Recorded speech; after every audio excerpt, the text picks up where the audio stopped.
Você já se perguntou o que leva alguém a se tornar um serial killer? Bom, essa é uma questão que vem intrigando a humanidade por séculos. Serial killers são indivíduos que cometem 2 ou mais assassinatos separados por um período de tempo, que pode ser dias, semanas, meses ou até mesmo anos. Eles são figuras enigmáticas e aterrorizantes, mas nem sempre o terror está visível. Ted Bundy, por exemplo, tinha uma personalidade carismática e aparência comum, o que permitia a ele ter uma camuflagem perfeita para o lado sombrio que espreitava por trás de sua fachada de falso bom moço. Mas o que faz alguém ser um serial killer? Nasce ou se torna?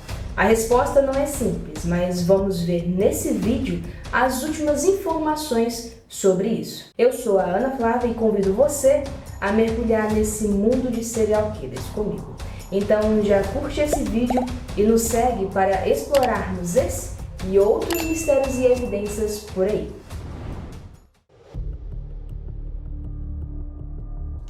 Antes de explorarmos o porquê e como os serial killers surgem, é importante entender o que significa e como surgiu essa expressão. A elocução serial killer é relativamente nova. Surgiu nos anos de 1970 por Robert Ressler, um agente do FBI.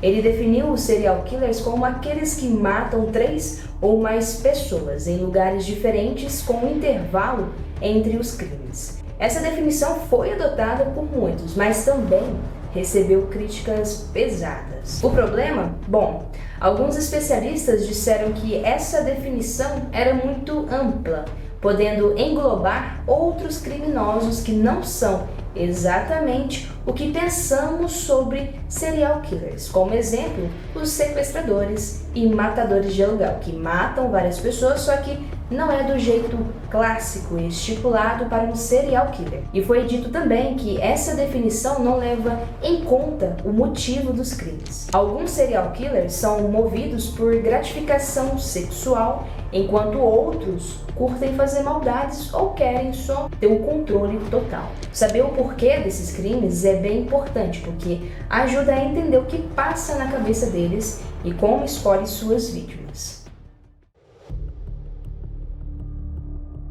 Bom, compreendendo a origem da terminologia e sua definição, partiremos para os aspectos gerais e psicológicos que sabemos até o momento sobre os serial killers. Muitos tendem a imaginar esses criminosos como loucos ou doentes mentais. Porém, a verdade é que a maioria deles possui ligação com a psicopatia e a psicose. 2 desvios mentais distintos, e é isso que vamos explorar agora. A psicose leva a uma alteração na percepção da realidade, levando o indivíduo a viver em um mundo de delírios e alucinações, como é o caso da esquizofrenia e da paranoia. Mas adivinha, apenas uma pequena parcela dos serial killers se enquadra nessa categoria, o que desmistifica a crença de que todo serial killer é louco. Agora, a psicopatia é diferente. Ela não cria ilusões na mente do indivíduo, mas sim uma falta de empatia e frieza emocional. Esses serial killers vivem vidas duplas, apresentando uma face normal para a sociedade, sendo muitas vezes pessoas gentis e racionais em suas interações sociais. No entanto, revelam sua verdadeira identidade apenas para suas vítimas, seres dissimulados, incapazes de sentir remorso, obtendo prazer em tortura, estupro e assassinato. É importante esclarecer que nem todos os serial killers se encaixam exatamente em um desses perfis. Estudos mostram que apenas 10% a 20% são psicóticos, enquanto a grande maioria são psicopatas. Além disso, nem todos os psicopatas se tornam criminosos, muito menos assassinos em série. A característica mais marcante do psicopata é a falta de empatia, buscando emoções fortes de forma impulsiva e desprezando as relações humanas. Para eles, a vítima é apenas um objeto. .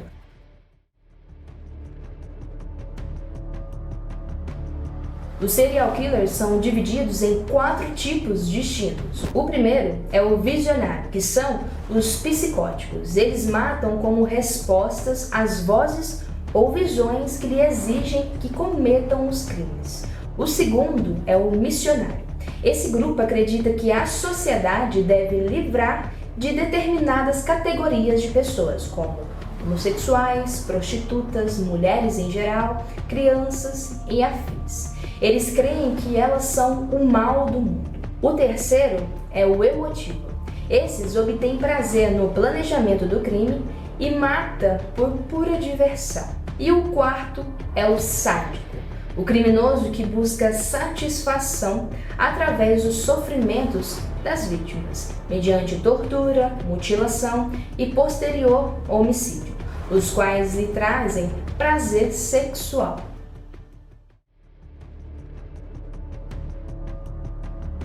Ao olharmos para o passado desses assassinos, muitas vezes encontramos sinais comuns de comportamento, como enurese em idade avançada, que é urinar na cama, piromania, provocar incêndios e sadismo precoce, normalmente torturando animais ou crianças, como se fosse um ensaio para o futuro matador. Esses fatores também são complementados por outras características na infância, como masturbação compulsiva, isolamento social, destruição de propriedade, baixa autoestima, acessos de raiva, dores de cabeça constantes, automutilações e convulsões. No entanto, não podemos fazer previsões certas com bases nesses sinais, embora esses comportamentos frequentemente no passado dos serial killers sejam uma constante assustadora.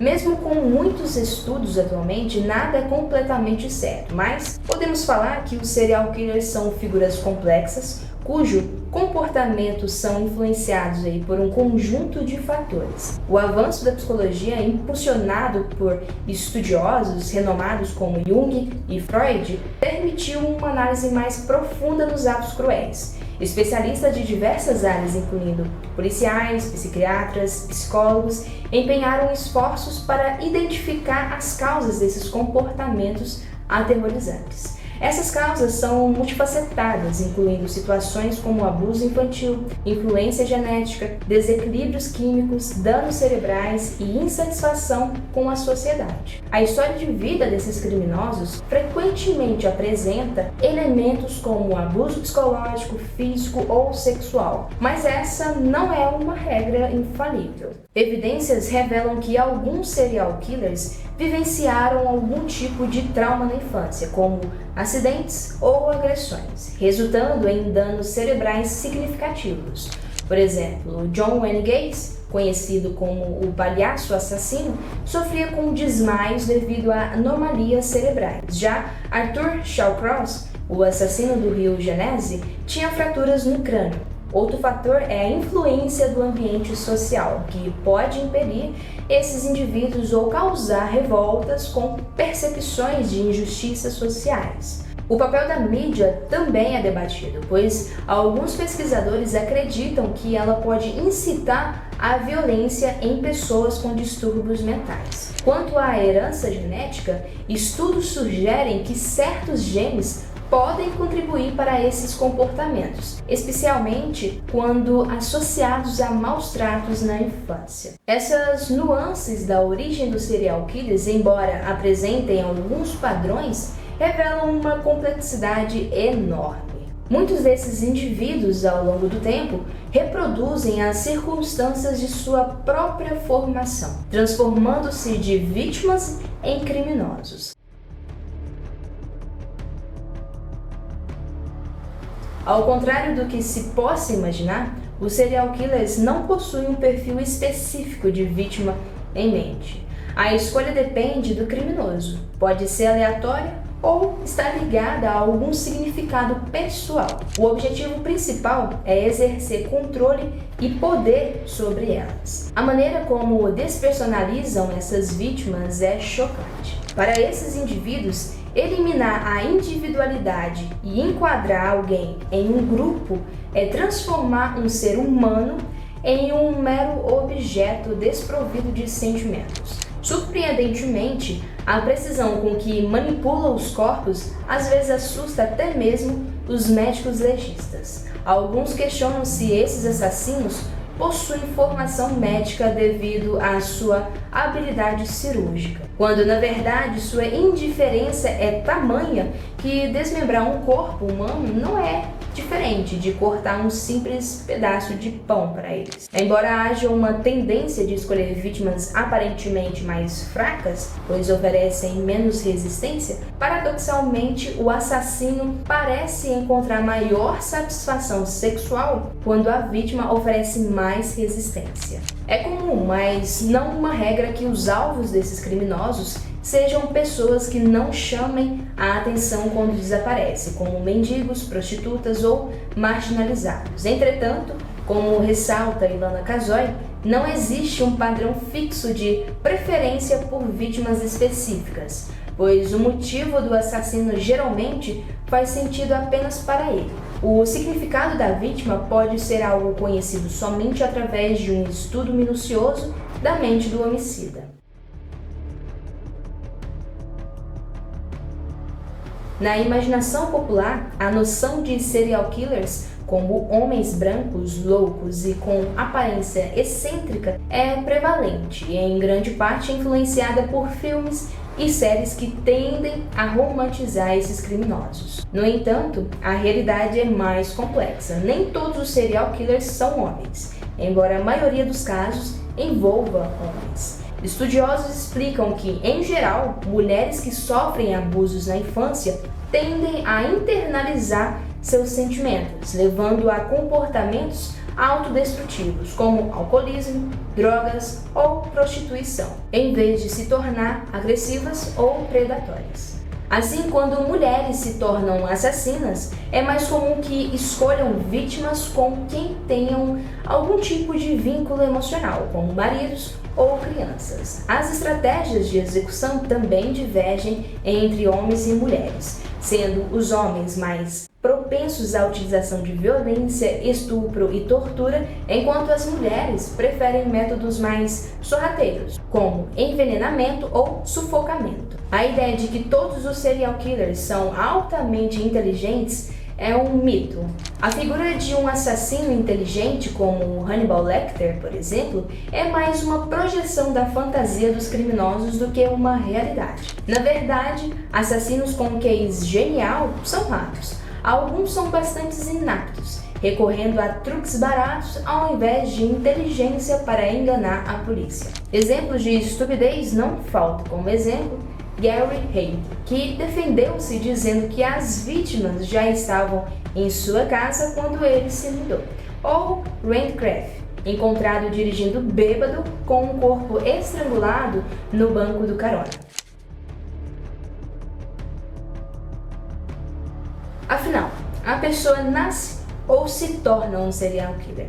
Bom, e a resposta é indefinida quando se trata da origem dos serial killers. Esses criminosos são o resultado de uma complexa interação entre fatores genéticos, ambientais e sociais. Não existe uma fórmula definitiva que determine se alguém tornará um assassino em série. Experiências traumáticas, predisposições genéticas, disfunções cerebrais e inversões de valores sociais compõem sim um cenário propício para a formação desses criminosos. No entanto, não existe uma garantia absoluta de que um indivíduo que viveu traumas ou possui distúrbios se converterá em um serial killer. Essa incerteza tem complicado por século a compreensão do porquê algumas pessoas sob condições semelhantes se tornam criminosas enquanto outras não. Essas incertezas refletem nas respostas da sociedade e das instituições estatais responsáveis. Apesar dos avanços nas técnicas forenses e estudos comportamentais, ainda persiste a incerteza sobre a melhor abordagem para lidar com esse problema. Embora haja esperança de reabilitação para o criminoso comum durante o cumprimento da pena, para o psicopata, estudos indicam que a eficácia da reabilitação é limitada, dada a complexidade desses indivíduos. Identificar as possíveis origens dos serial killers permite criar políticas para controlar e reduzir os episódios traumáticos que permeiam o passado desses criminosos. Isso inclui prevenção e punição do abuso infantil, questionamentos sobre valores materialistas, incentivo à educação e humanização das relações interpessoais. Em geral, o serial killer é uma encarnação do pior da sociedade, reflexo de males que muitas vezes preferimos ignorar. Reconhecer isso é o primeiro passo para mudar essa realidade e encontrar solução.